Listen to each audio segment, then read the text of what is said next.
I want to spend a couple minutes talking about the literature map because when you look at when you complete your literature review, one of the first things that I would do is I would create a literature map. I would look at my variables and what I need to study from my research questions and hypothesis, and I would determine which variables I needed to look at, and then I would take the create a literature map with the articles that I found so far, because that would kind of help you really put your information in order. And there's nothing wrong if you create a good literature map of putting it in as a figure right in your paper, because again, I told you many times, a picture's worth 1,000 words. And so if you do that, I think you can come up with a really good very understandable literature review. So, what is a literature map? You need to identify the variables that you're going to use, and you map them so that any person looking at it can tell exactly what variables you're looking at and what key literature you found.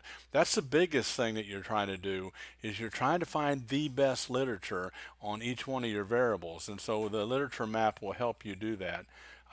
It's just a basic concept. You know, you've got your research topic, you got your research question, and then you've got the concepts or constructs or variables, whatever you want to call it, that you're going to conduct the literature review and obtain information on. You're looking for studies that will help you with your paper. And so once you've done that, you kind of look, and this is a real quick example I just pulled down from the net, but the impact of advertising. Does television advertising have the influence on the eating habits of teenagers? Any influence on the eating habits of teenagers? And then the variables you're looking at are television, advertising, eating habits, and then maybe a little subside where you're looking at some demographics of teenagers. So this is that's just sort of a quick example. Now, if you really want to complicate it, you can make it look like this. I know that's a little bit small for you to see, but you have the literature review and you have all these variables and you have your hypothesis. And please don't do this, because I think you're getting carried away. And even though a picture is worth 1,000 words, you don't need to put 1,000 words in the picture. Okay? But um, but if you do want to look at your literature map, if you look at this one, and this is an aviation benefits of non-planar wings. You have the aerodynamics as a major variable. You have structure as a major variable.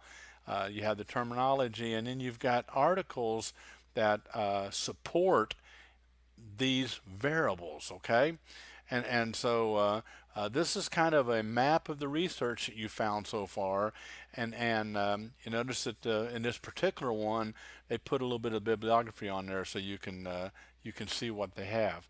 But this is probably a pretty good example of something that would look good in your paper and tell a story as to the research you're finding. There's all kinds of literature maps. You're not limited, you're only limited by your imagination. This is the effectiveness of simulation right here.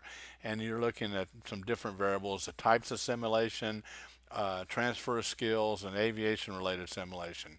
And so this particular one lists the author of articles that they found, but didn't list a date, which I would list a date myself. But again, you know, it's your literature review. Make it look aesthetically pleasing.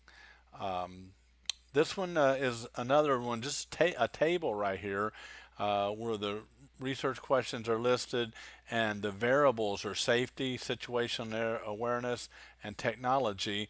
And they found some good articles, and so they've listed these articles, the best ones that they found in their map. Okay.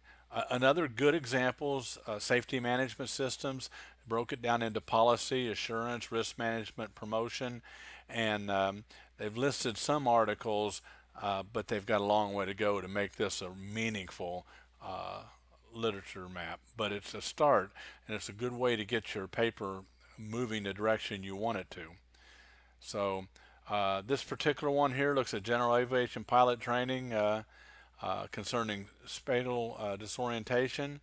So they looked at computer-based training, they looked at simulation training, and they looked at it in the at spatial disorientation. So they looked at all three variables and found a good article, two in the case of spatial disorientation.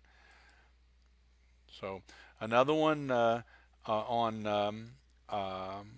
the lead lighting of airfields and heliports, the incandescent lights, light emitting diodes, certification. They found some good articles on this one. And all roads lead to success have to pass through Hard Work Boulevard at some point. And so the little tools and the little tricks that we talk about in the class that'll help you, like the literature map and like the exercise we did on looking at research questions, hypothesis, and variables. All these help you put your paper together and make a good paper for you to use and use as your proposal. So this week is a literature review. Let's do a good job, and thank you very much. Dr. Don 4 out.